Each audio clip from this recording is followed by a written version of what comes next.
Yeah.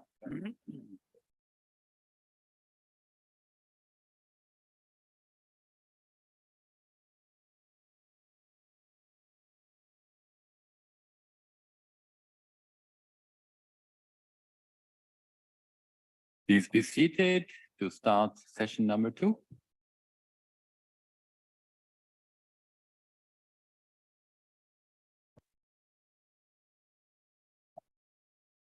Welcome back to slot number 2 on building a safe and trustworthy AI environment, industry environment.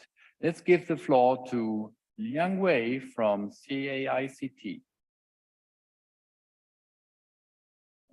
谢谢主席。 Thank you, Chair. Dear guests and colleagues, good morning, good afternoon. I'm Wei Liang from the China Academy of Information and Communication Technology. I'm very glad to be invited to the 12th session of the GIO Roundtable. AI is an emerging and strategic technology for the future. This year, foundation model and generative AI has brought the AI development to a new stage. However, how can we implement these technologies in the real world? This is a question facing the industry. So my topic today is engineering laying a trustworthy AI foundation. My presentation will be divided into 3 parts. First part is about opportunities and challenges in AI development. With the arrival of the big data, the AI is empowering more scenarios in different industries, which can help the transformation of many industries. It includes text generation, smart dialogue, text and image generation. It can be used in a wide range of scenarios. And these scenarios can happen in healthcare, financial, communication, media, and education. According to the Goldman Sachs estimate, about 18% of the jobs will be automated by the AI. About 300 million jobs will be affected by artificial intelligence. With the empowerment of AI, according to McKinsey, AI will help to bring 2.6 to 4.4 trillion US dollars gross, which is equivalent to the GDP of UK. We are entering a faster growth development stage of AI, but AI implementation is still faced with a lot of challenges. First, we don't have sufficient functions, and the performance is not to standard, and we don't have enough data. We don't have a series of data sets, and there are a lot of management elements involved. We don't have a very good data governance system. We don't have a mature operation and maintenance system. There are a lot of actors involved, and the risk identification and protection system is not mature. Next, I would like to talk about how to use the engineering method to lay a solid foundation for trustworthy AI. We are using a module-based and a standard-based system. The engineering method has been used in the software since 1960s. It helps to address a lot of critical problems in software development. It boosted the software growth. We hope that we can use the similar methods in artificial intelligence. We can use systemic and standard-based methods for the development, maintenance, and operation of AI system, and to ensure the trustworthy delivery. and it will help to the large scale and reliable application of AI in the real world. Based on the 4 challenges I mentioned, the engineering system of AI will be built on 4 pillars. First is technical skill tools. It will cover a wide range of the needs. We can establish a bottom-up full stack system. We will develop an end-to-end easy use tool chain. Second is data governance. We'll use the centralized platform to improve the data accessibility. So for the cleaning, annotating, and the utilization of AI throughout the life cycle will be managed. And third is operation management. We will establish a development, deployment, operation, and risk management teams to ensure the trustworthy delivery. The fourth is risk control. We will identify very clear targets for AI governance. We'll manage the risks of AI and using the technology tools to ensure the trustworthiness of AI. First, in terms of the technical tools, we have the end-to-end full stack solutions. We have developed an ecosystem, and the service types have been greatly enriched, but we are still faced with a lot of difficulties. For example, the high reliability. How can we balance the scalability, the reliability? CAICT has developed a lot of tools for the reliability. So based on the key labs, we have developed the tool teams to define the AI development platforms, and we have come up with a number of standards. Next is about the data governance. We need to cover a lot of key factors, and in key technologies, we need to assess the data quality. The improvement of the data quality is also important. The RM has a bigger requirement for the data sets, so it poses a high requirement for data management. So we need to have a sea of data sets. We have automatic data processing platform and data governance methods that are trustworthy. We also have done a lot of work in this aspect. I have listed, and we're not going to details. We set up an AI data governance committee.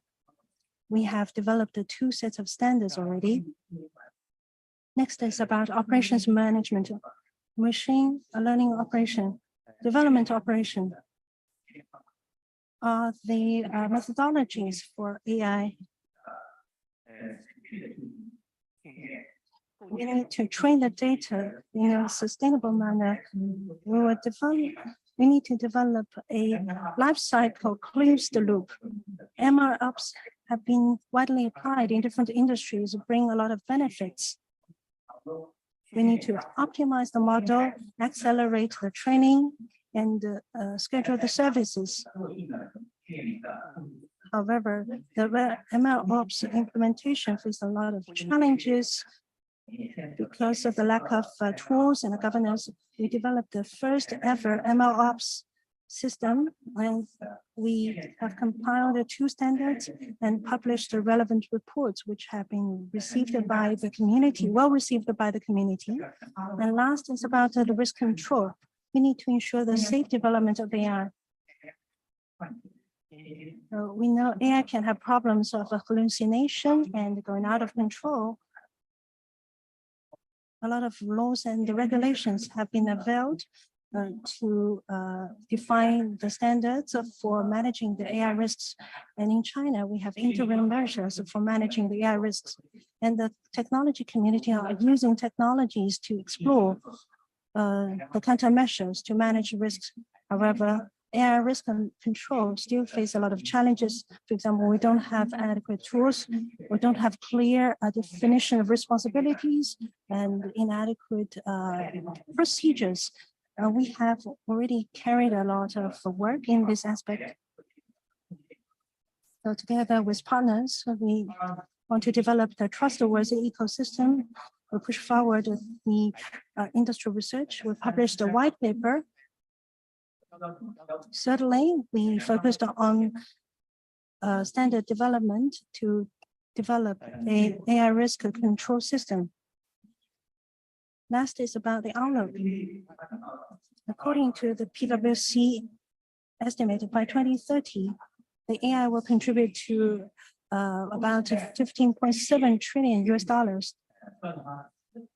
So together with the academia industry and standard organization, we can reach some consensus with them. We will introduce the standards into the entire protocol of AI development, and will deepen the development of the full stack AI tools and systematically manage the risks of AI. We will break some of the bottlenecks of AI development to enable the wider application of AI in industries, and this will bring larger benefits to the mankind. Thank you.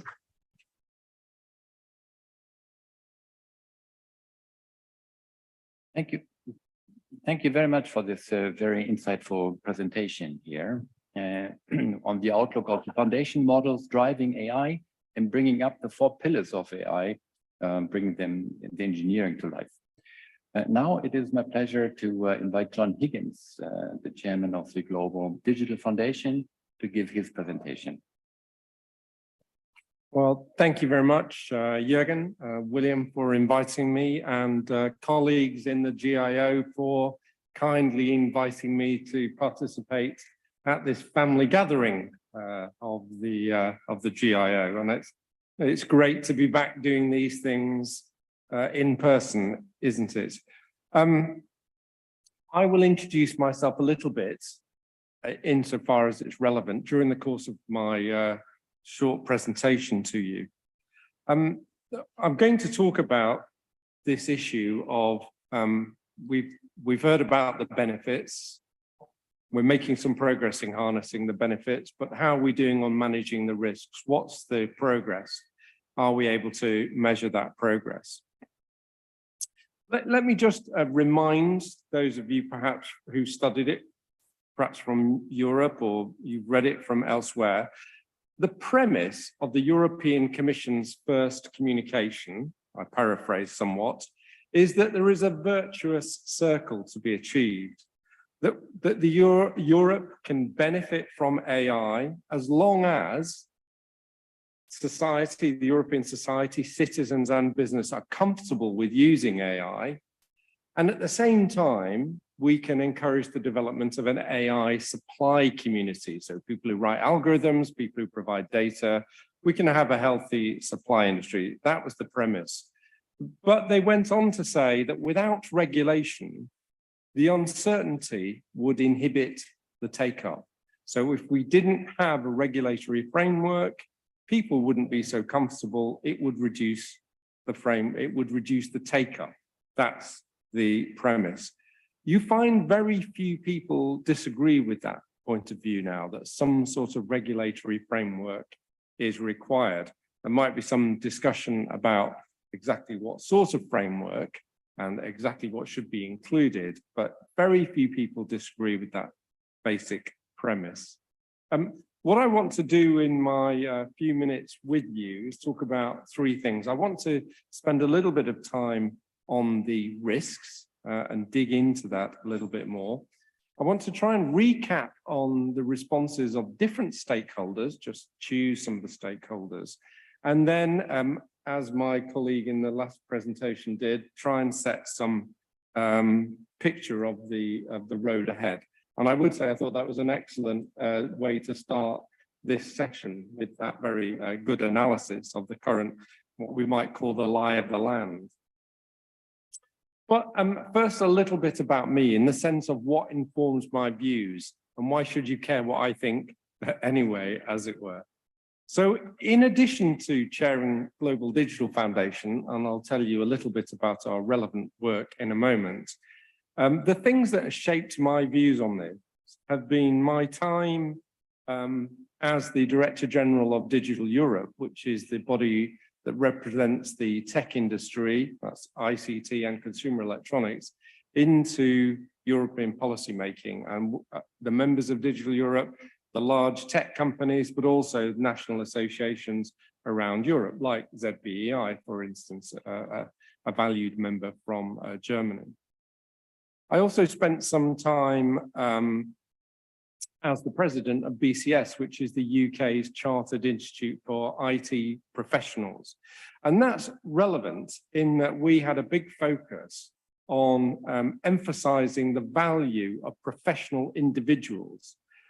The argument is that you can have as many frameworks as you like, but unless you have trustworthy professional individuals who bring their own ethical values to the table to interpret and apply those, the frameworks themselves won't be good enough. You need professional individuals. And indeed, in the absence of mature frameworks, as we are now, we need to rely even more on individuals with strong ethical values who will use their own professional judgments, just as they would in other professions, such as in medicine or law or accountancy. So the importance of professional individuals is very important. And we focused a lot on that in BCS. And if I say hi to Chuck, who gave the presentation earlier, one of the things I was pleased to do in my time as president of the BCS is to recruit as our new CEO, the guy from IBM who developed the Responsible Computing Initiative. And BCS were one of the first supporters of OMG taking on this Responsible Computing Initiative. And I hope, Chuck, that it's going well. I'd also say the other thing that shapes my views is that I chair a tech company, a small tech SME, that is in fact in the open source field. And of course, in that role, I'm often reviewing investment decisions that we're proposing, allocation of resources, and a number of those are in the AI field. And so I experience firsthand a lack of frameworks on which we can base our business decisions. And I think that's actually shaped my thinking quite a lot, you know, as a working professional, as a manager of a business, trying to make decisions that involve AI. What are the frameworks that I can rely on to maximize the business benefits and minimize the business risk? And with that, let's move on to the risks and, you know, why manage the risks. I learned quite a lot about, I could say I fine-tuned in a sense, my understanding of these risks through the work that we do in the AI Assurance Club. The AI Assurance Club is an initiative that Global Digital Foundation kicked off about 18 months ago. It's free to join. Do just go to our website and join up. We do three things. We monitor what's going on and produce a monthly newsletter in the field of AI assurance.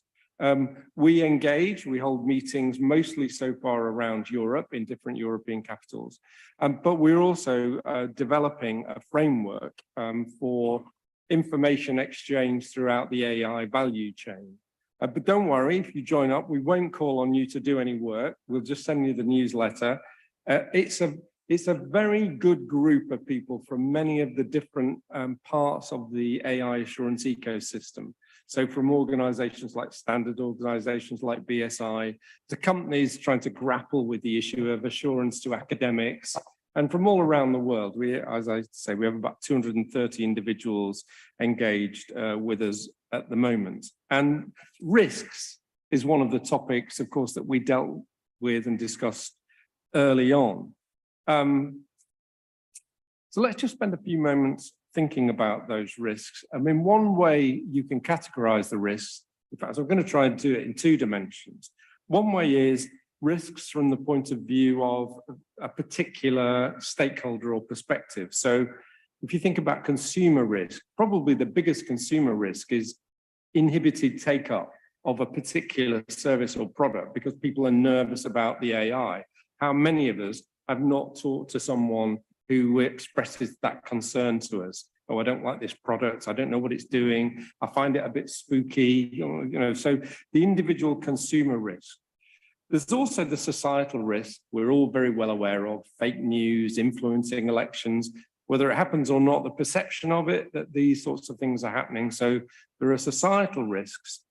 There are regulatory risks as well, regulatory risks for governments. So the EU, the regulatory approach is based on something called the precautionary principle. This begins with the premise that if something can damage society, you should regulate against it. That often causes what people believe is over-regulation.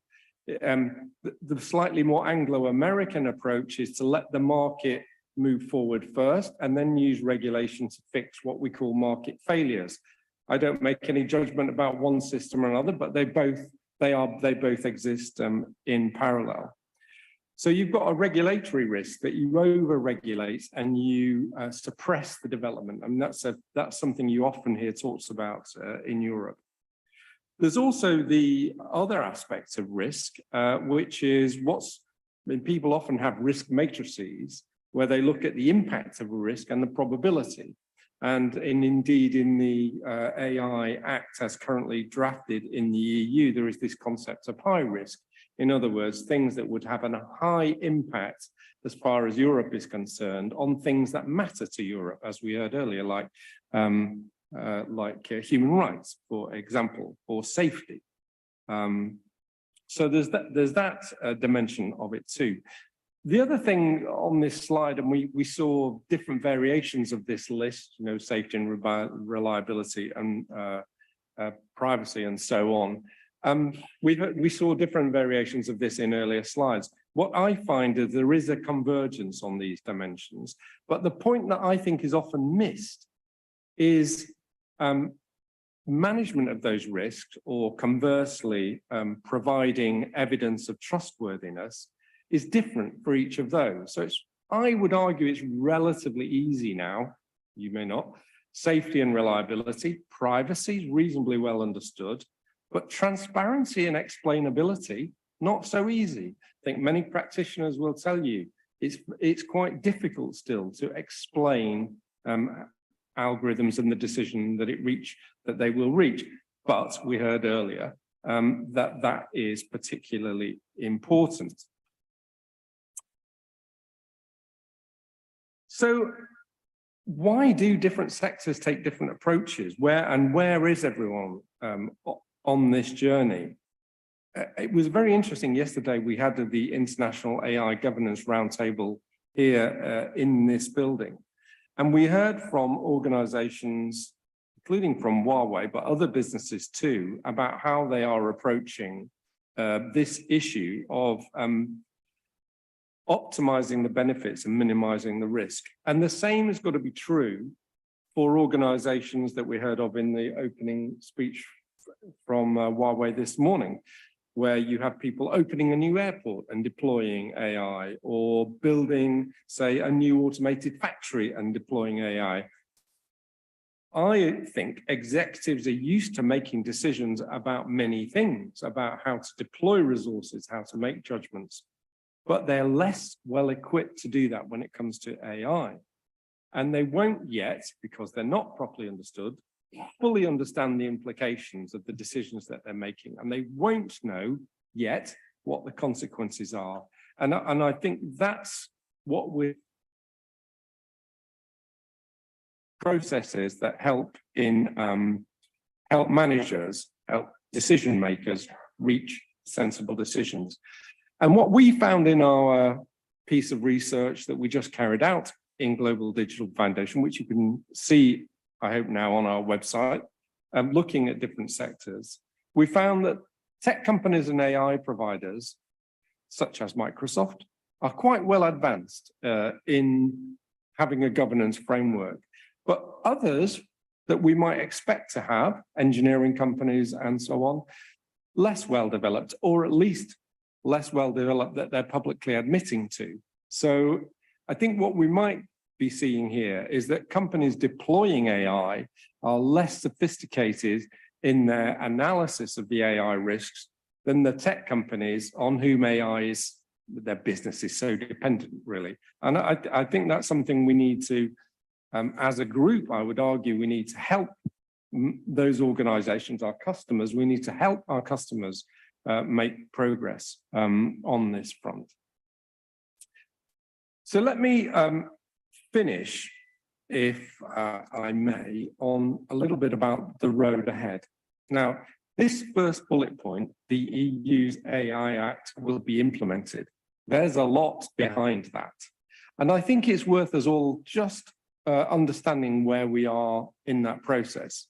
So those of you who follow these things will know that there are three institutions in Europe that have a play in this. There's the European Commission, there's the European Parliament, and there's the Council of Member States. And where we are is that all three of those institutions have had a go at this, and they've all introduced their own particular flavour. And we're at that point now, which in Europe we call trilogue, where these three bodies are now talking to each other. There are strong differences of opinion between these three groups at the moment. So those of you who are exercised about foundation models, as all of us ought to be, will know that the Parliament tried to introduce some new concepts, some new rules about foundation models. There's considerable pushback from the member states on this. It's far from a done deal. So I think pay attention over the next few months if you're interested in how this turns out, as I think we all need to be. But I'm quite confident that there will be an EU AI Act. Exactly what shape it will take will be decided over the next few months. What I found, and when I talk to other people, maybe they're just being nice to me, but they tell me that they too see a global convergence on these core requirements. It's wrong to say Europe cares about privacy and no one else does. I just don't think that is the case. Maybe to different degrees and maybe with different value expectations at the end of it, but the core requirements won't be different. It's almost as if the meta model has been decided and the particular implementations haven't yet. I am quite impressed with the progress that the standards organizations are making. I know from working with them, the structures of them make them not the fastest moving bodies on this earth, but I think good progress is being made. I think also organizations will have to pick those standards up and develop their own frameworks. Organizations, going back to my decision-making point, won't be able to rely simply on the standards or indeed on the regulations. They will have to have their own frameworks and internal policies and processes. We heard of one yesterday, which in my mind was rather like an investment committee. You know that businesses will have an investment committee. This was a group that all AI proposals went through and they evaluated it from the point of view of ethical conformance, how did it meet standards and so on. And I can imagine that might be a way that businesses will take AI decision-making forward. They'll have some sort of AI investment committee, and I think that's quite a neat model. In fact, I'd go on to say that companies will learn how to build AI governance into their day-to-day management and controls. I was involved in an organization once where we feared that we might have breached human tissue handling regulations. And I think AI will become like that in a way. You know, organizations will be conscious of balancing the risks and rewards.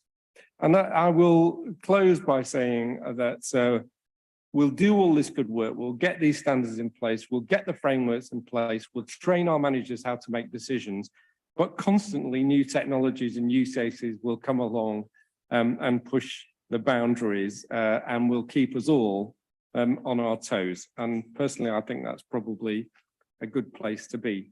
So if you want to contribute, join in, just hear what we're doing in the AI Assurance Club, please do go to the Global Digital Foundation website, sign up, it's free. We won't ask you to do any work.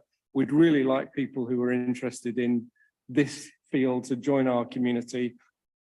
Give us ideas if you wish, but otherwise just take the monthly newsletter. And with that, Jürgen, I'll close and hand back to you. And thank you for listening to me.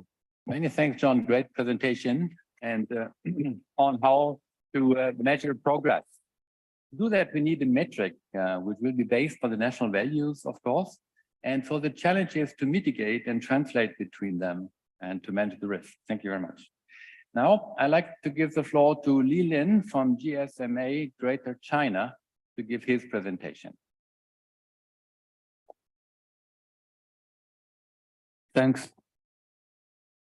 Good evening, good morning, everyone. My name is Li Ling, and I'm the head of the ecosystem engagement in GSMA Greater China. It's my great honor to be here, and thanks for the invitation from Huawei. And my topic today is driving sustainable development of AI, a perspective from mobile industry. My presentation has 4 parts. The first one, I will give a brief introduction of GSMA. And second one, I will introduce GSMA AI for Impact initiative. And third, I will introduce AI ethical principles and practice. And in the end, we will provide some recommendations and next steps.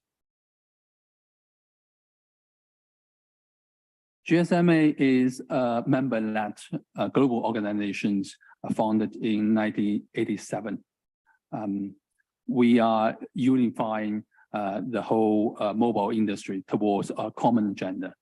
With more than 1,100 members in the world, we're representing more than 11 billion cellular connections in the world. And with all the effort from our members in 2016, we are the first sectors to commit to the UN SDG.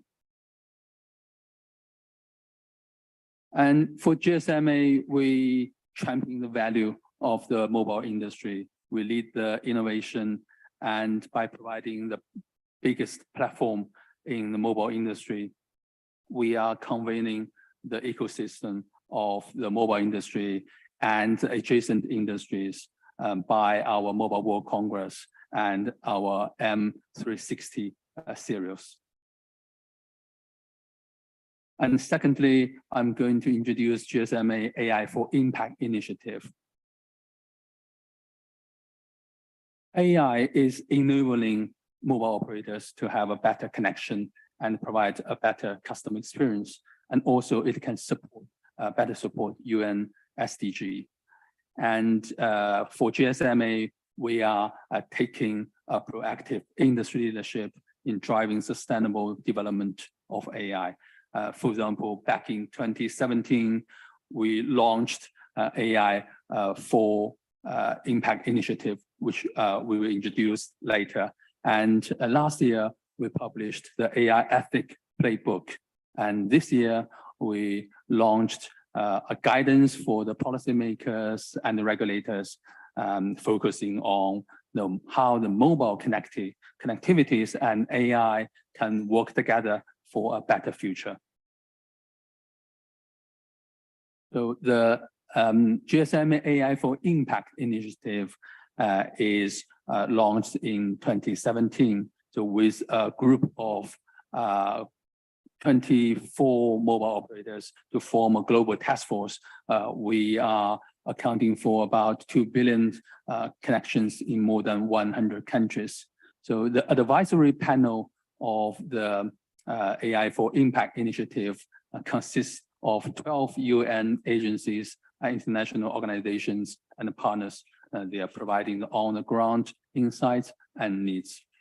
So this initiative built up a common and replicable framework. So we can promote the global cooperation, and at the same time, we support the local engagement process. So mobile operators is sitting at the heart of the AI for Impact initiative. It's define the requirement, they provide the relevant product and services. So this initiative is helping the governments and organizations in the world to address a range of global challenges. And on the next page, I'm going to provide a vivid example of it.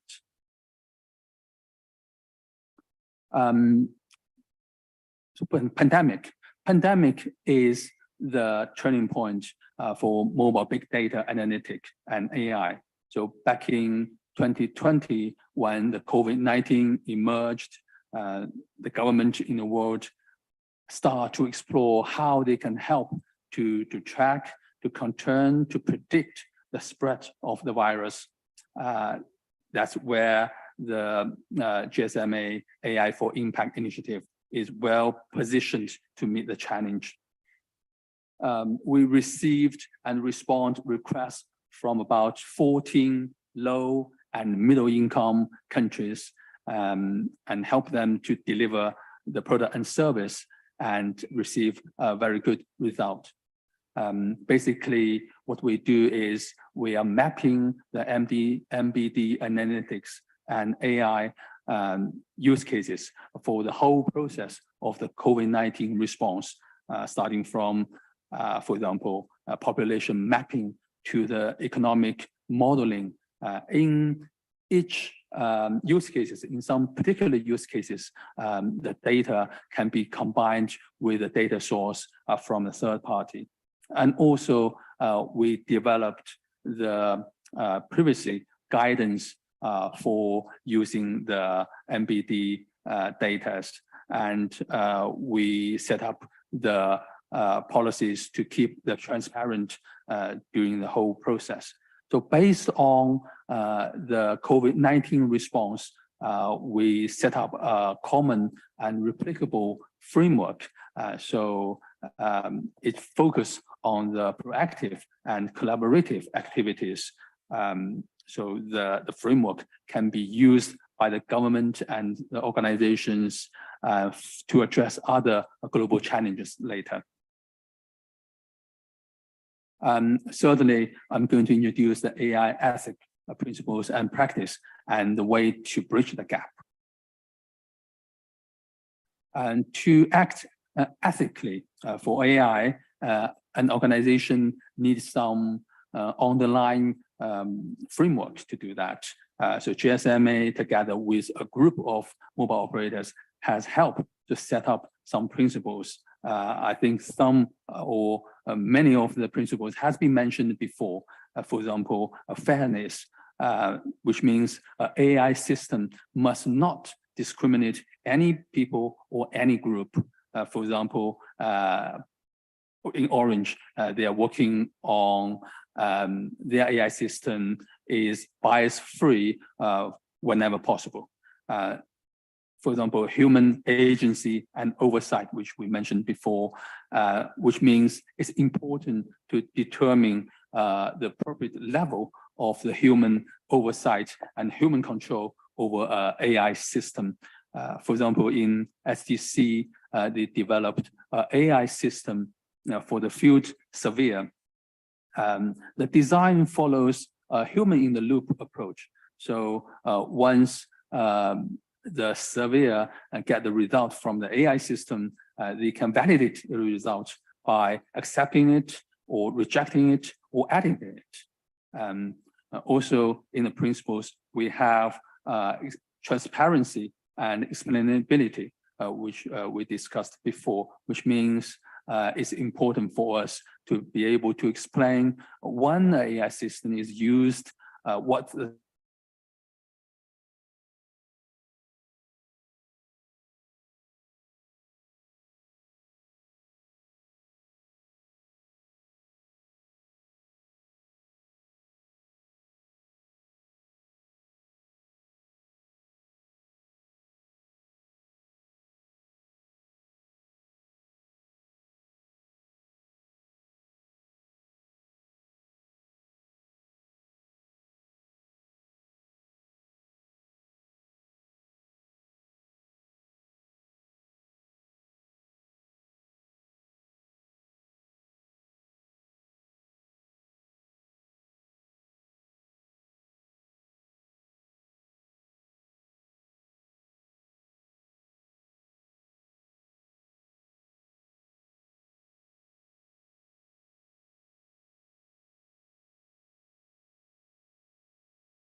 basis, we developed a self-assessment questionnaire. The purpose, we have two purposes here. One is to decide the risk level of a system, and second one is to provide the steps to mitigate it. So basically, in the questionnaire, we have a series of baseline questions to see if your AI system is aligned with the principles developed by GSMA. So the first assessment should be done at the whole process of the supply of the life cycle, for example, in the development or in the deployment phase, you can do it accordingly. So first of all, you need to have a pre-assessment. In the pre-assessment, you will be asked some questions, and based on your questions, based on your answers to your questions, and the preliminary risk level of your AI system will be given. So it decides the questions you will be asked later. So once you go through all the assessment, we call it the ethical dimensions. For some answers, you might be able to provide some suggestions to mitigate your risk, as you can see from example here. And after you finish all the reports, finish all the answers, a report and AI risk level will be generated to you. And in the end, we are providing some recommendations and the way forward. So in terms of the recommendations, the first one is encourage the innovation. For example, we need to enable time-limited regulatory sandboxes, so the new ideas and concepts can be tested. The second one is providing the clarity and consistency. And in terms of the next step moving forward, the first one is ethical AI to be more efficient and effective. And second one is mobile operators need to explore how AI can better transform the operations, product, and services. And third one is to support investment and trustworthy environment. And the fourth one is to tap the potential of AI data analytics while raising understanding. Last but not least is to encourage cross-border cooperation so we can drive innovation and attract talent. So that brings me to the end of my presentation today. And to drive sustainable development of AI, the GSMA is hoping to cooperate with industry, with global organizations, and with global communities. So we can learn from each other and we can innovate together to build a better, more inclusive and connected world. Thank you. Many thanks. Many thanks, Li-Lin, for this valuable insight from the mobile industry on driving the sustainable development of AI and highlighting also the role of ethical practices and governance structure. And very helpful having provided this assessment, self-assessment questionnaire as well. So thank you very much. Let us now enter the open discussion on slot 2. How can industry organizations support the healthy, sustainable development of AI? The discussion may include the latest developments on how to educate generative AI to harvest the benefit it offers in design and engineering of products and processes while mitigating the risk.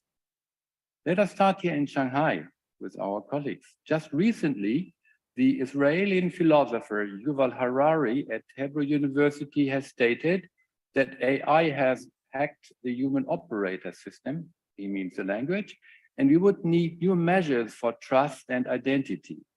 And it happens that Frederick Werner, the head of the strategic engagement at ITU, is with us, having had a discussion with him. So Frederick, maybe you can enter the discussion by debriefing from this. Thank you. Yes, thank you for that. And So it's not so much a discussion as a story I could tell. So I was lucky enough to sit down with Yuval Harari for the AI for Good Global Summit. And, you know, most of you know him. He's very outspoken. He can say what he wants, which is a privilege for him. And he was talking about trust. And he had a very interesting example where, you know, he was talking about the old days when you had money. Basically, he described the money as trust, going back to the old days when you had trading shells and then you had coins and silver, gold, and then paper money, fiat currency, Bitcoin, what have you. It's a store of trust. It's a store, a means of exchange. And he basically said, you know, it's part of the fabric of our society and how it enables things to work for better or for worse. And he basically said if there was a breakdown in this trust, so a breakdown in the financial system, which has happened several times, you see what happens. Things get ugly quite fast. And the analogy he drew was that the reason money works is not because it's hard to counterfeit money. I mean, it's not easy, but it's not terribly hard. I think any of us, if we put our heads together, we could make a fake coin or photocopies of paper and you know, with different degrees of accuracy. But he said it's not that money is hard to copy that makes it work. It's that the penalties are really bad. And going back to the old days where you know, you would probably have a death penalty or a life sentence or something equally horrible. And then he basically, you know, fast forward to where we are today. He said that the biggest problem with trust is just knowing what's true.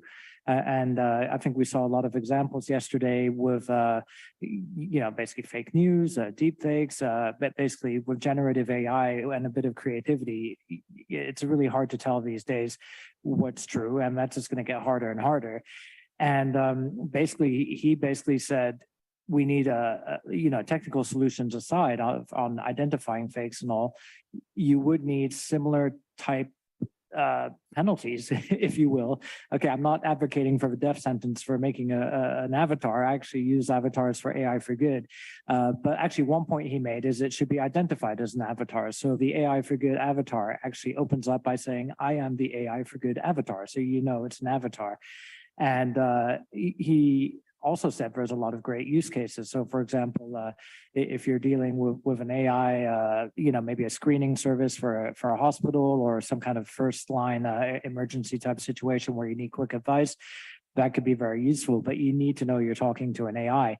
Likewise, if there's synthetic media being created, somehow it should be labeled and identified as being generated by AI. And then somehow coming up with a framework for penalties on the companies and platforms that enable this to basically ensure that you don't have this breakdown in trust. Because he argued that a breakdown in trust of what is true could be even worse than a breakdown of the financial system or money. So that's just a little short story from Yuval Harari. And he went on to say many interesting things. So it's actually online.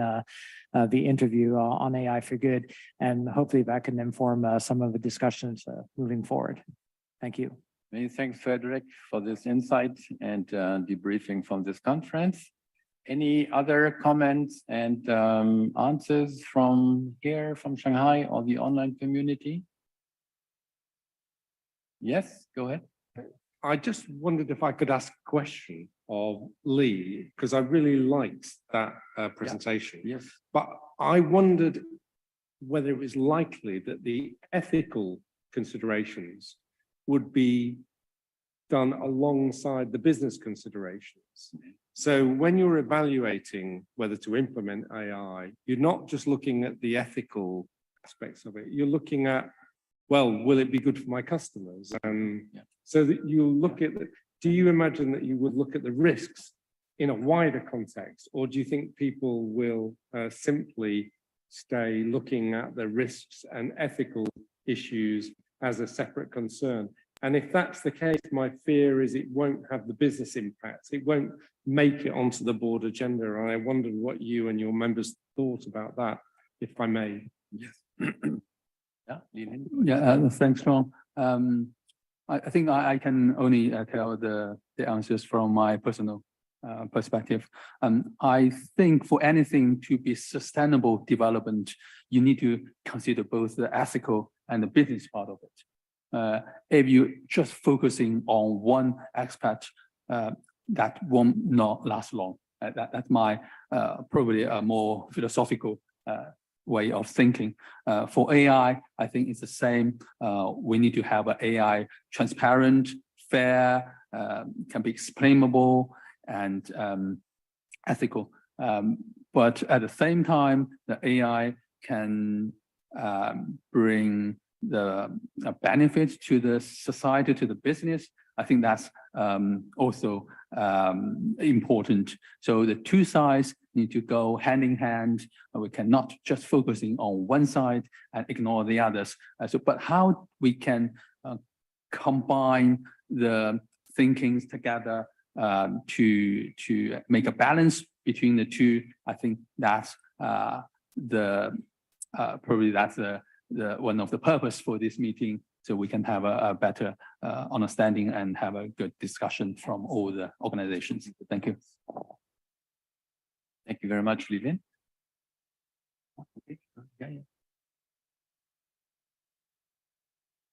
Okay, yeah, thanks. This discussion that you have there is very interesting, you know, especially from the medical field. You know, I'm basically representing an institute that is looking into the health domain and the application of 6G and network technologies in the health industry.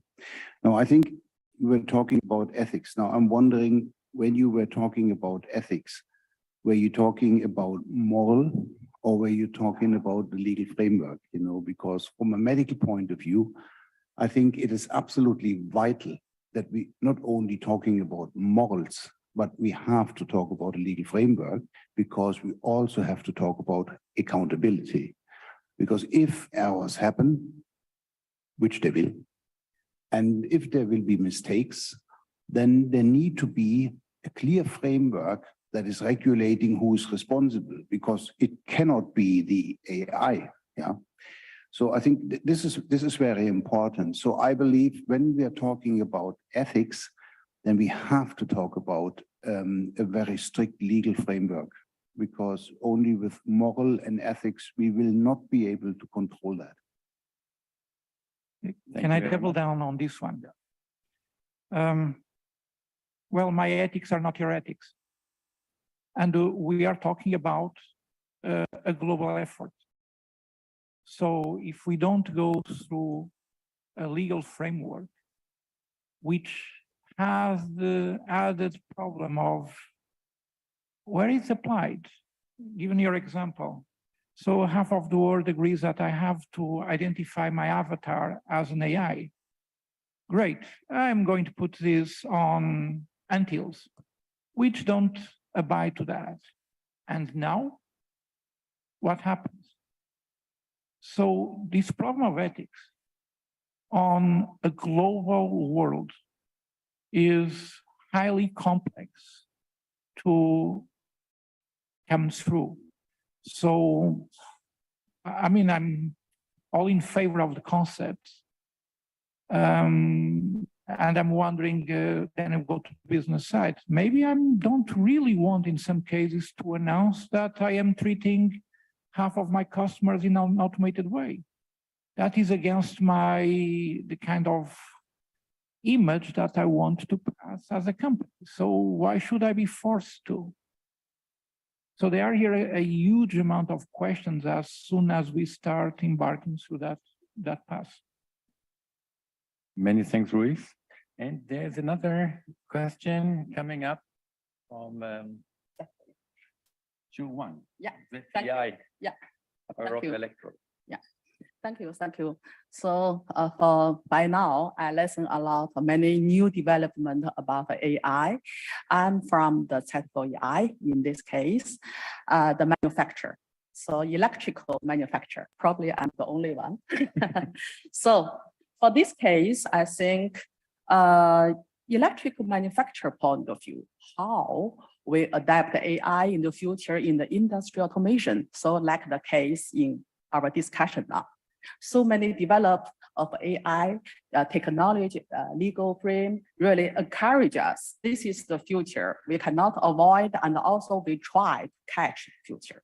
However, go back to our industry current situation. I would like to also share as the industry organization, how we can collaborate to help our supply chain and the value chain. Many players, many of them are small, medium-sized companies. In our organization, you can see famous names like Siemens, like Bosch, like ABB, but also you can see many small, medium-sized companies. How can they adapt this chance and join this supply chain? Otherwise, nothing can implement it. Let's go back. For this, we share one case. Just 2 weeks ago, beginning of September, Z4EI, our organization, represent German 95% electrical manufacturers, plus for the MA, German Machinery Industry Association, represent more than 80% of German machinery manufacturer. So they delegate task to Fraunhofer.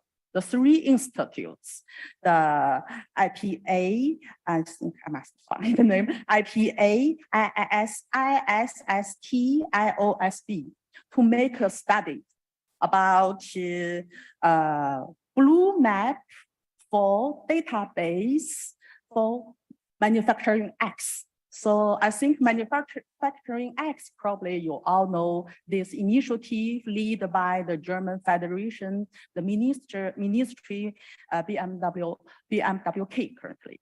So however, this try to move the data ecosystem to has the open resource for move industry 4.0 for implementation.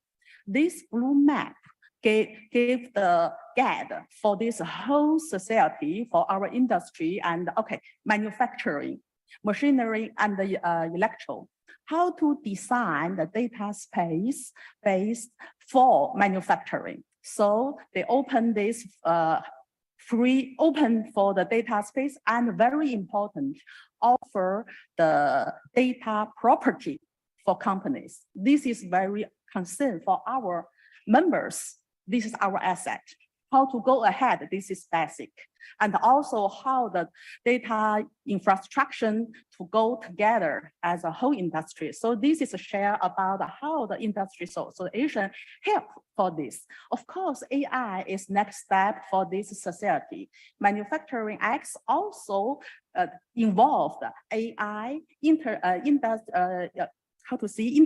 of the Things and machinery learning this valuable technology into our future. So this is from the bottom point of view, manufacturing probably kind of your customer. So I also agree with you in this case, the balance is our keyword. And of course, depend on the companies, how they see the future, and the industry association offer this platform to help special SMEs go together. However, I think if I'm not time for so many detail. However, if the Fraunhofer, the IPA, also the colleague here, they can give more detail. Of course, for the Z4EI discussion, if I'm not so correct, please correct me. I just give a case about how electrical manufacturer organize these things together, collaborate, cross industry sectors, and cross the different, the partners.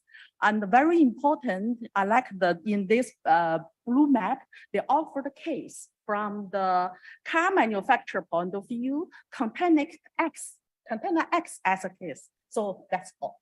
Many thanks, Joang, from the perspectives coming from Z4EI, giving the vision to manufacturing X, where different industries will be joining and sharing data to add value in the value chains. And this is also the value of GIO, enabling this bridge, bringing together different industry partners and to allow discussion among the different industries. So I'm very happy with this organization point of view here. We do have one question from Chuck Byers from the online, and then I come back to you. Okay, Chuck Bias, you wanted to comment something or to add an answer? Yes, it's kind of a statement and a question. It really has to do with how we manage this whole question of trustworthiness and how we avoid the disastrous consequences of bias, hallucination, and just plain wrong requests and results from AIs, especially when these AIs might be linked through the Internet of Things to complex high-power systems. If I have an AI controlling the analog brakes in my locomotive that's going 300 kilometers an hour, I probably have a significant problem. How do we avoid that? And one possibility is to actually have multiple AIs trained with independent data on independent foundational models, and then have them vote. So have these multiple AIs come together independently and provide what they consider to be the correct answer. And then we can use that to throw out any incorrect answers. Well, it's sometimes called triple modular redundancy, used quite often in spacecraft and other very important scenarios. We can do that by providing redundancy across the AIs. A challenge that I would give to this body, and something that all the GIO members could talk about, is how do we referee those varying results coming in from all those different AIs? And our first impression might be to use an AI to determine which of those AIs is correct. But that, of course, causes another problem. How do we know the meta AI is correct? All of these questions might lead us to an architecture that can be more trustworthy and can be free from some of those negative potential consequences of widespread AI adoption, especially across complex, dangerous, or life-critical systems. Thanks. Many thanks for this fascinating view on opening AI about the truth behind. Now I'd like to go to Jinsong Wang. He also wants to address some answer.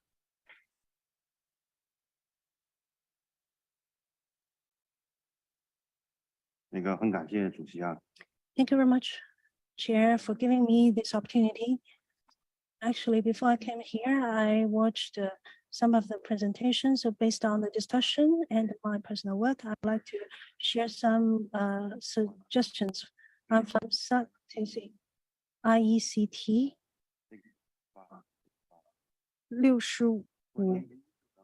65. On the development and the use of AI and the role of the industry organizations, I would like to share some of my observations. So can we equate artificial intelligence to the intelligence process? I think the AI is a technology, while the intelligentization is a process. Actually, we need to sort out the different concepts.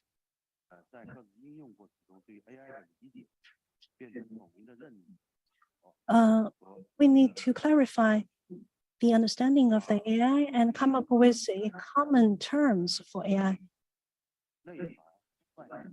So we should understand the narrow and a broader meaning of AI to avoid some of the opportunistic behaviors or speculative behaviors.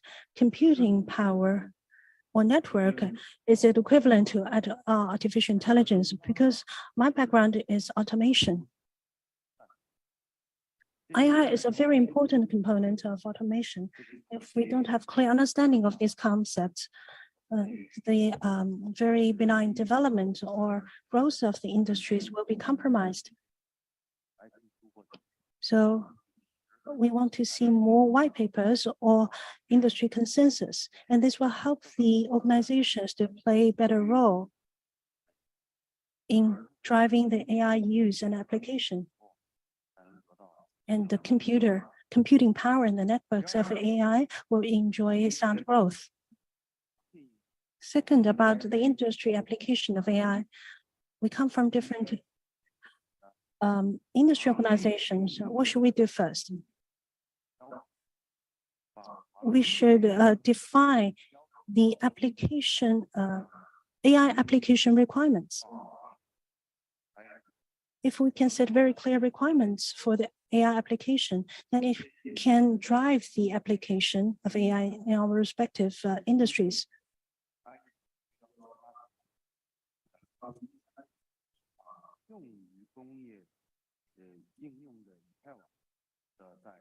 The internet, actually, there was an example of the industry application, the industrial Ethernet, because the industrial association of that particular industry developed the requirements for the safety and other aspects, and it have driven the application. So we have to define the requirements for the reliability, safety. Of course, we don't have to be very clear cut about these requirements. It is an ongoing process. We can keep updating the requirements. This is the role that industry organizations should play. And third, we should analyze the risks of AI application in different industries. So I fully echo the opinions of the representative from GSMA and the Global Digital Foundation. We need to gauge the risks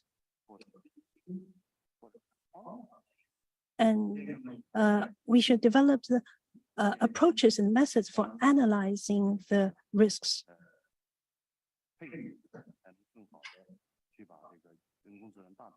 So if we have a clear picture of the risks, we can promote the wide application of AI.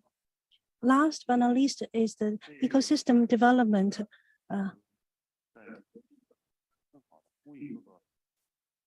Different organizations should call for the development of standards.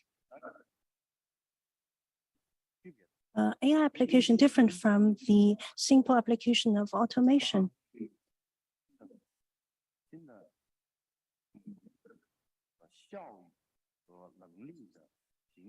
We should clearly evaluate the benefits and the risks of the application of AI. And this will give incentives for the use of AI. So if we can address these questions, we can promote the healthy development of AI. Many thanks, Jason Wang. Very interesting outlook. I'd like to go to Copenhagen now and hand over to Martin. If there are any answers, comments, or questions from the table from Copenhagen. Yeah, thank you. I think that from my personal point of view, the issues that have been raised, particularly around the difference between ethics and the legal framework, and the need for a legal framework, because all of our ethics are different and they're very often situational or certainly regional and so on. When John Higgins was talking about some of the frameworks that are in place, in particular in Europe, the AI Act, and presumably that similar AI-related acts are in place in other parts of the world. I think the need for a strong legal framework to provide the capability for us to control our behavior in relation to AI. I think it's quite obvious. I'm the Director General of the World Broadband Association, so our view is very much more from the autonomous networks point of view, as opposed to AI as it impacts directly on consumers and on society, but just in terms of how we manage the networks. But it's only, we're still, looking at that from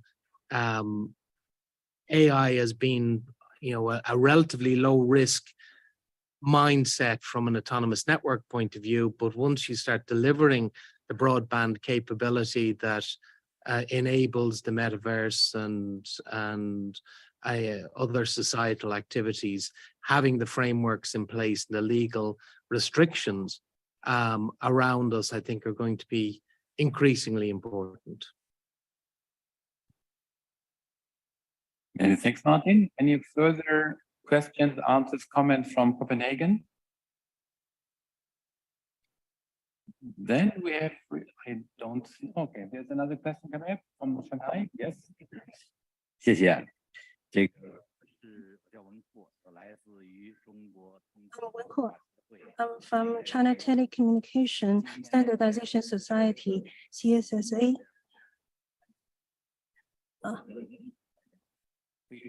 I like the very inspiring topics that we said today, especially the topic about security. Before the arrival of the ChatGPT, we had a lot of discussions about the implications of AI. We had a lot of conferences. A lot of people think AI is a quite abstract concept. Few people see very concrete things about the implementation of AI. It are mostly used or discussed in the universities or people who are using AI.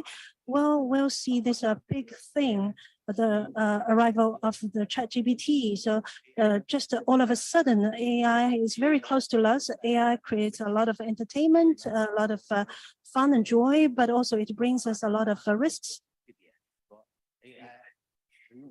One thing for sure is that AI has become more practical. AI is implemented. That's why our discussion today is quite relevant. So after a lot of years of quantitative growth, so we have seen this very qualitative growth of AI or exponential growth of AI. I think that we should be excited about the arrival of AI. We should not be scared about or panic about the AI. It can serve as a good assistant for humanity, just like the electricity. It can be a very good assistant for people. Today, we are discussing the evolution of AI as well as how to deal with the risks of AI. Another good example is internet. The internet has evolved in China for many years, but we think that the growth is the most important, or how to first foster the innovation is the most important. So we should have an open attitude to accept AI. However, that does mean AI is always for good. AI is still immature. AI is just like an elephant. You have to train it before it can carry goods for people. So it is far from being perfect. We should run the AI and to promote the growth of AI.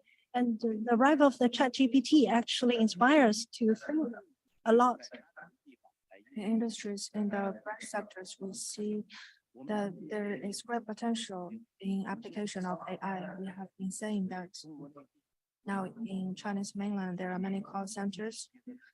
Taking the example from our communications sector, our customers would call the operator for the questions they have. They have set up a huge call center to answer all kinds of questions about tariff plans, about others from the customers. Actually, such information has a very narrow scope.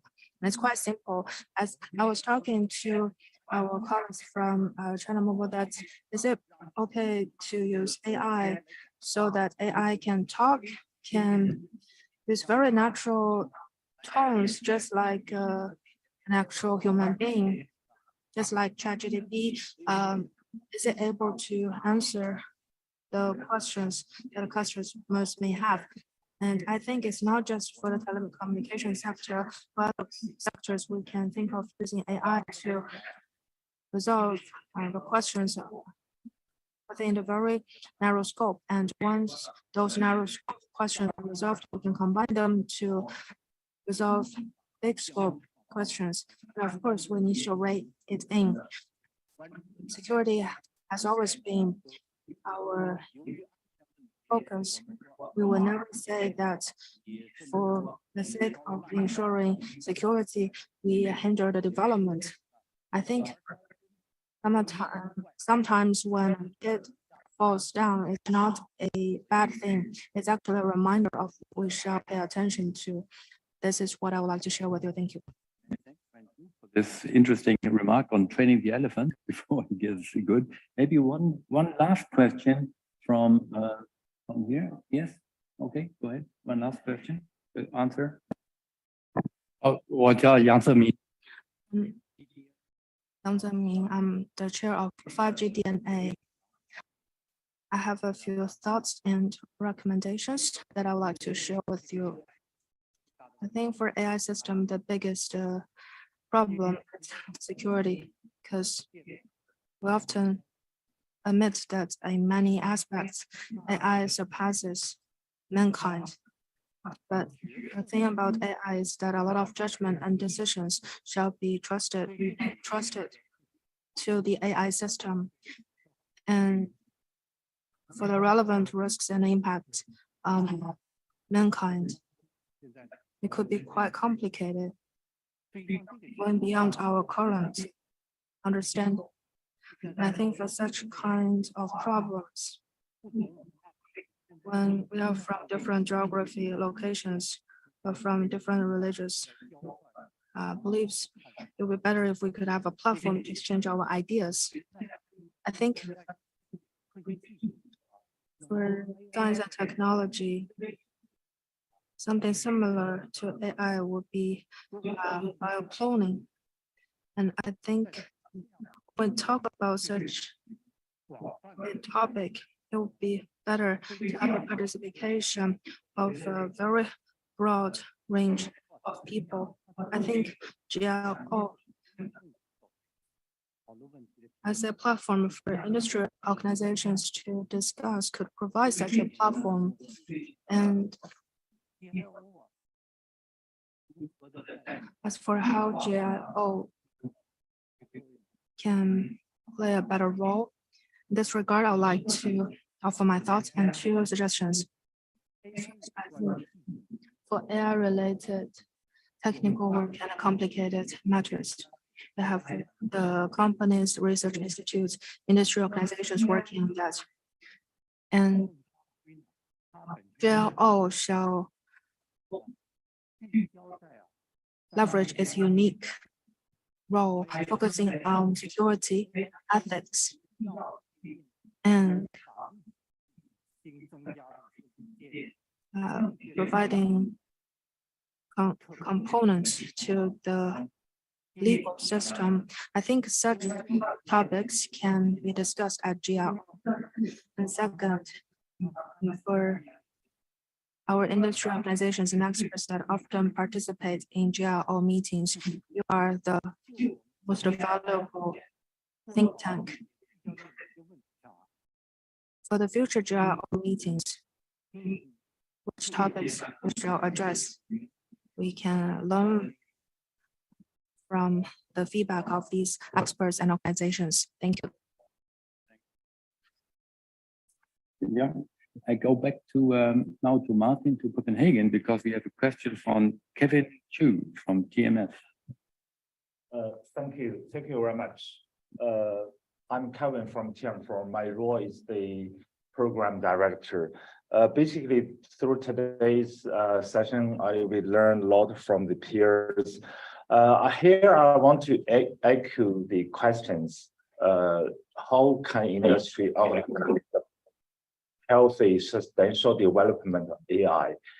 For TM4, we are the telco industry association. We provide a lot of collaboration mechanism to enable the industry innovation. For the AI, from the AI perspective, we set up the collaboration project, which is to develop the industry standards through the virtual lab. The experts from different members, to join the call regularly to develop the member project, such as the AI closed loop automation, the AI governance, AI operation, as well as the autonomous network. So as Martin mentioned, that the autonomous network is one of the very important projects that's enabled by AI. In the past years, TM4 work with our members to develop this autonomous network standard very rapidly. For example, back to 2019, there were 7 members to sign the to review, to create the white paper. But this year, over 60 members to to join the queue to write and review the white paper. So this is a significant progress. So what we want to deliver the message that when we build the industry, not only the AI, but also other industry hot topics, we need to focus on the area and constantly accelerating the development. So the AI, we can say the AI in the next decades is a constant, very hot topic. For example, these days during DTW event, we see there are lots of experts from the leading companies such as the Google Cloud, such as Microsoft. The Gen AI is one of the hot topics. But how to better collaborate? For the telco industry, we see there are many leading operators and leading vendors. They already started the experiment and the pilot project to invest lots of resources, invest lots of money to do the Gen AI model training. But how to better collaborate?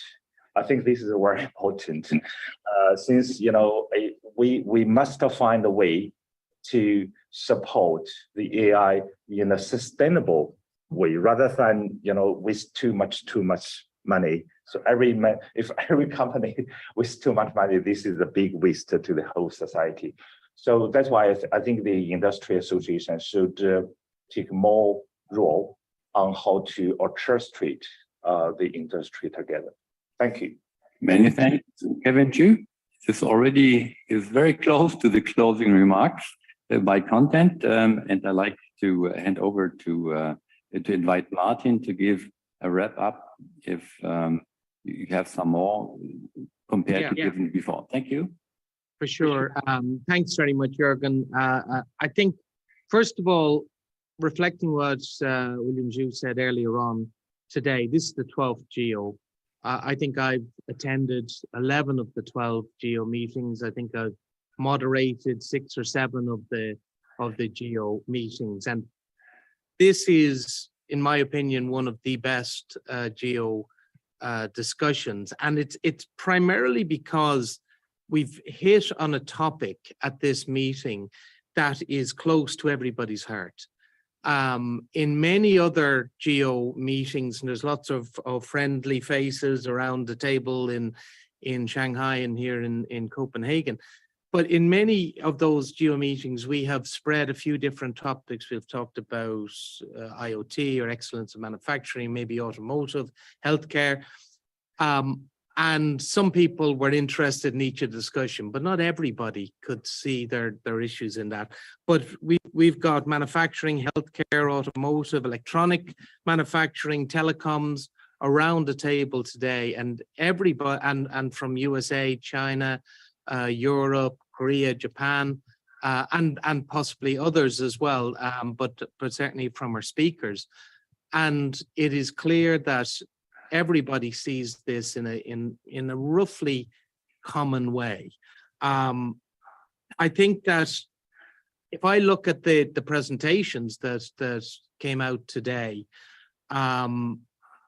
I thought it was, there was a wide range of different topics that were talked about, but each one of them, I think, turned into something very valuable. Gao Wen, with the opening presentation, talking about the East data, West computing vision in China. It's a huge image of a future that is going to enable and be managed by AI.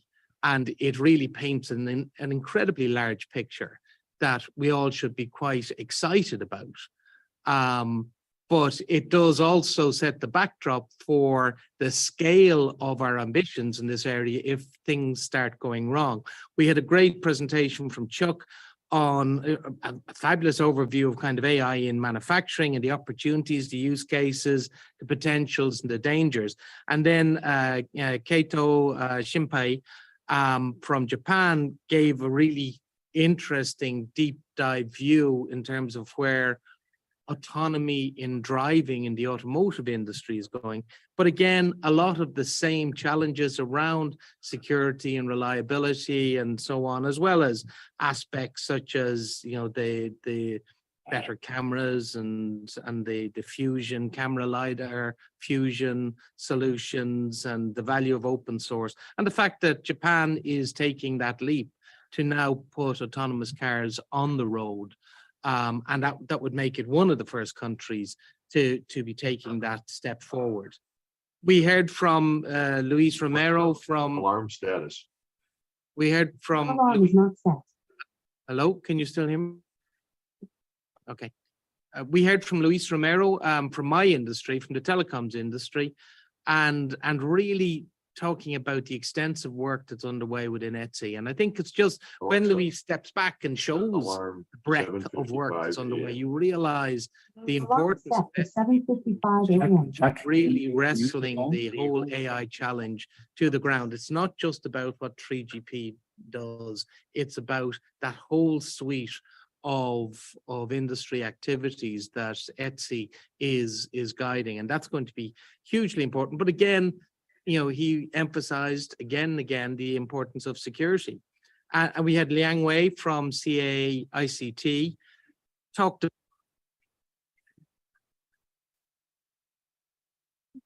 Oh, Martin, you got that? Can you pick up the mic?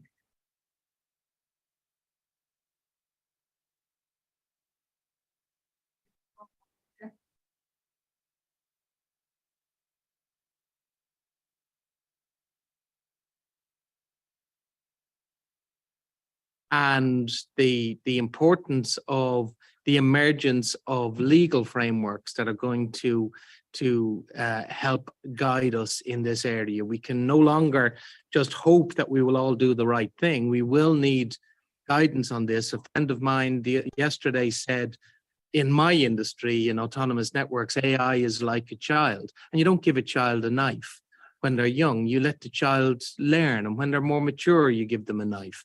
But you don't give a child a knife at the start. And so in our industry, we're really focused on not giving AI too much responsibility without oversight. Dr. Li Lin's view from GSMA China, again, is really, really compelling. And the ethics framework that we mentioned in the discussion and the governance structure around that.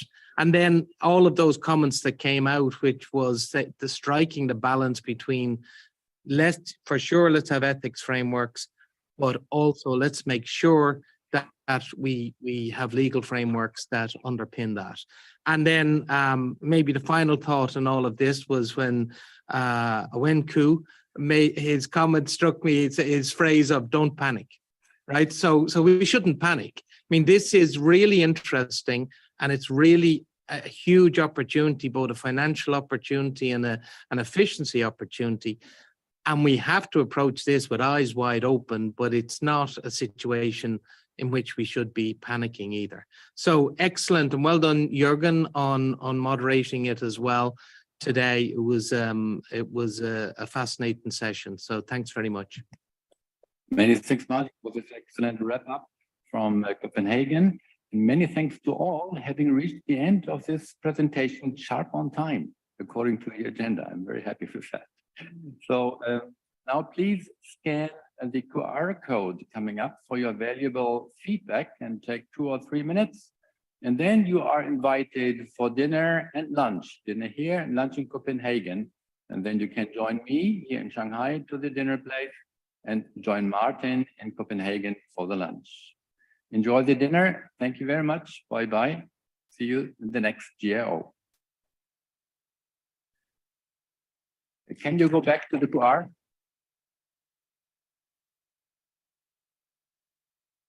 The QR code is needed. Thank you.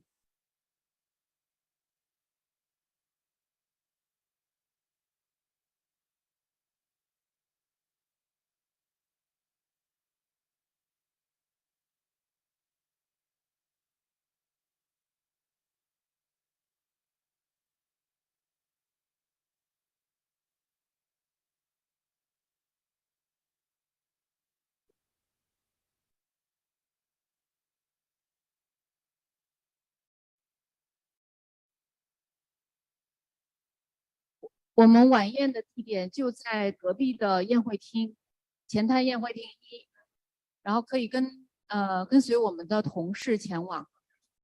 So the meeting venue of our industry night is just next door. Please go with our colleagues.